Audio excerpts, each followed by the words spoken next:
जिनका पूरा जीवन भारत माता के लिए समर्पित था, स्वदेश और स्वधर्म के लिए जिन्होंने अपना जीवन समर्पित किया, जिन्होंने घास की रोटी खानी मंजूर की, लेकिन विधर्मियों के सामने झुकना कभी मंजूर नहीं किया, उन राष्ट्र नायकों में महाराणा प्रताप का नाम आता है, छत्रपति शिवाजी महाराज का नाम आता है, गुरु गोविंद सिंह जी महाराज का नाम आता है।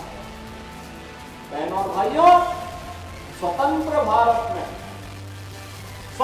भारत में इन राष्ट्र नायकों का आदर्श हम सबकी एक प्रेरणा है और वही प्रेरणा के बल पर हम लोग कुछ कर पाते हैं। और इसीलिए हम कहना चाहते हैं बहनों और भाइयों, इन राष्ट्र नायकों का सम्मान हर हाल में होना चाहिए। जो लोग इन राष्ट्र नायकों को सम्मान नहीं दे सकते, वे किसी मानसिक विकृति के शिकार हैं और उनके उपचार की आवश्यकता है,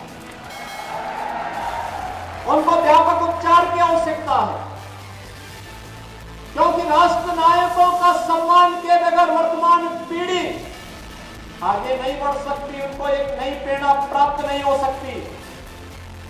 वर्तमान पीढ़ी को प्रेरणा प्राप्त होती है महापुरुषों के जीवन चरित्र से, उनके व्यक्तित्व और कृतित्व से।